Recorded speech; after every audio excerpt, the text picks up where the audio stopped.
The first revolution that I am going to speak on is the Chinese Revolution. Unlike the US Revolution, the French Revolution, and the Russian Revolution, this revolution only happened because of a revolution that happened right before that. I will surmise the events that led to the Chinese Revolution of Mao.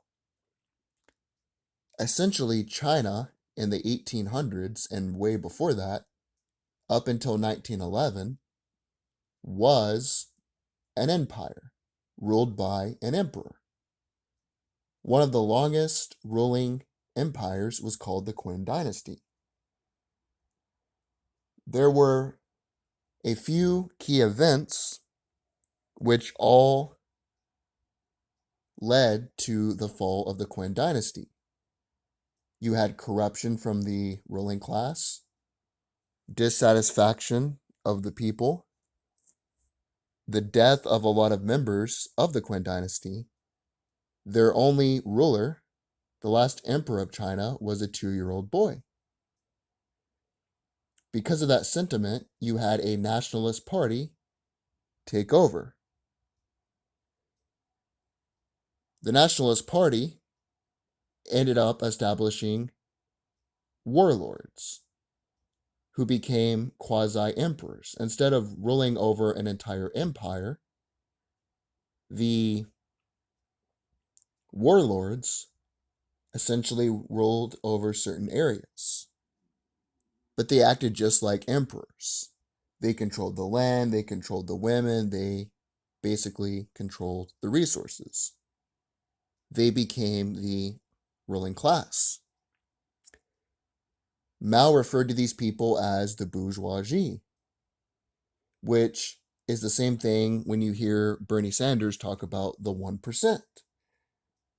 AOC or any of these idiots, the 1%, the 1%. It's always about taking away the wealth from the 1% and redistributing it. Because of this, Mao became really into reading. He read Karl Marx, which influenced him to the Communist Party. One of the only reasons the communists were successful was because of Japan. During the Chinese Civil War, which was the CCP, the Communist Chinese Party, versus the KMT, which was the Chinese Nationalist Party. During this time, the communists were getting destroyed on the battlefield. That's because Mao was not a military tactician. More or less, he believed in the principles of guerrilla warfare instead of strategic military movements, advancements, or strategy. For those of you unfamiliar with guerrilla warfare, essentially it is like the Native Americans used to do.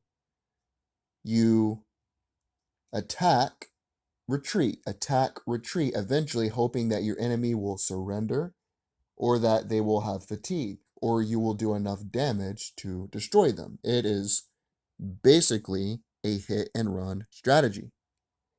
Because of this, Mao was getting absolutely destroyed, his military. In a last ditch move, Mao had his long march. Basically, he used all of his troops because they were being encamped by the Nationalist Party. They cut off salt, they blockaded them from supplies, from medicine, or any resources. So Mao went for broke. He marched 6,000 miles with 400,000 troops.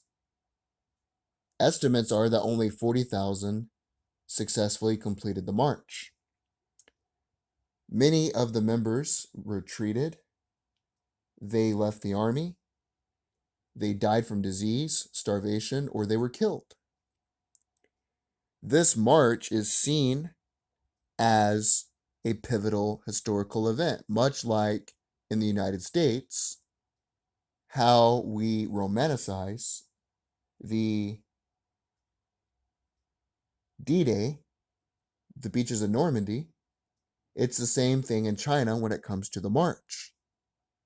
Without this last-ditch effort, Mao would have been forced to surrender and probably would have been killed. You combine this with Japan, which basically created a war on two fronts. Japan invaded China, imperialist Japan, during World War II. Because of this, the nationalist government in place used most of their resources and manpower to go after Japan. That's because their leader was kidnapped. He was put under house arrest. A lot of people think he was blackmailed into doing this, but instead of focusing on defeating the CCP, he had an alliance with the CCP to go against Japan. Together, they fought against Japan. It was really the United States that defeated Japan with the 2 atomic bombs that were dropped in Hiroshima and Nagasaki. After Japan surrendered, you had many diplomats that wanted Mao and the Nationalist Party to negotiate. You even had George Marshall from the United States, who established the Marshall Plan, for those of you familiar with that, after World War II, who tried to get China and Mao to negotiate, but it didn't work. After Marshall left, the war flared up in Manchuria. Basically, Mao outmaneuvered the opposition, ended up taking over. That is how China became a communist country. The CCP took over. Right after the Communist Party took over, you had the Korean War. After the Korean War, because I'm not here to do a complete history lesson about everything that happened, I'm just surmising it, you had the national reconstruction efforts, which were from 1949 to 1956. The first thing that Mao did was take away the land from the warlords, confiscate it, and he gave it to the peasants. He also outlawed concubines and polygamy. He made it easier for women to obtain divorces. But he also rounded up 500,000 counter-revolutionaries, anybody that was hostile to the new communist regime or voiced their disapproval. He put them in labor camps, putting them in back-breaking physical environments. Think about this now. Here is how we get into the parallels. People like Bernie Sanders want redistribution of wealth. Take all the money, well, not all the money, but a substantial percentage of the money from Bezos, Bill Gates, Warren Buffett, the Walton family, and give it to the little people. Notice also AOC and Fake Tapper from CNN are talking about putting Trump supporters on enemies list and banning them from polite society. It's comical that they act more like communists than we do, yet they always refer to us as dictators.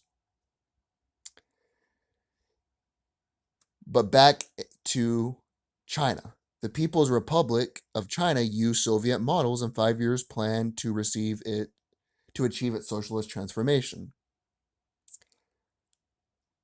For the first 4 years, they focused on education, industrialization, and healthcare.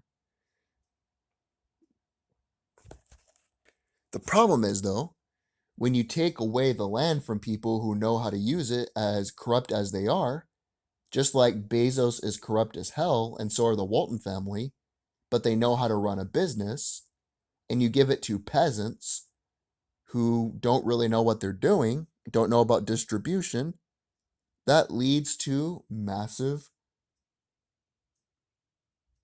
terrible things happening. It also leads to less crops being produced. It leads to starvation. That's what happened. Another notable event under Mao is the 100 Flowers Campaign. He wrote an essay that was entitled On the Correct Handling of Contradictions Among the People. In that essay, he urged those who disagreed with his policies to come forward and offer constructive criticism and suggestions. The reason it is referred to as the 100 Flowers Campaign is because in the essay he states, quote, "Let 100 flowers bloom and 100 schools contend." That was his message. Now it's debated by historians if Mao wrote that with good intentions because he wanted to hear criticism, or if he wrote that on purpose so he could imprison and destroy the opposition to him. You had students in Beijing who denounced him, who denounced socialism and the party, and you had other members of society who did the same thing. Mao referred to them as poisonous weeds. They were tracked down by the hundreds of thousands and sent to the countryside for backbreaking agricultural reform through labor.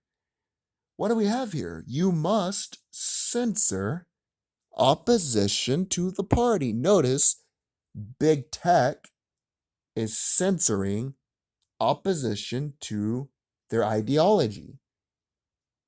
They ban you for hate speech.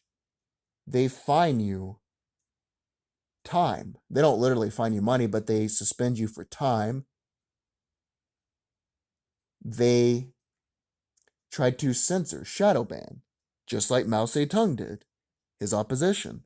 The left love this. They laugh about it. They enjoy this. They like banning free speech.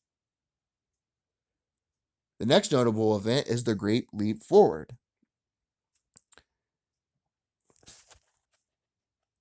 Basically, the Great Leap Forward was more of the same. Taking away agriculture from people who knew what to do with it and giving it to people who had no idea what they were doing. The next and the last major event that I will cover, there's a lot more, like I said. I'm not here to completely cover everything tediously. I'm more or less trying to use modern parallels, is Mao's Cultural Revolution.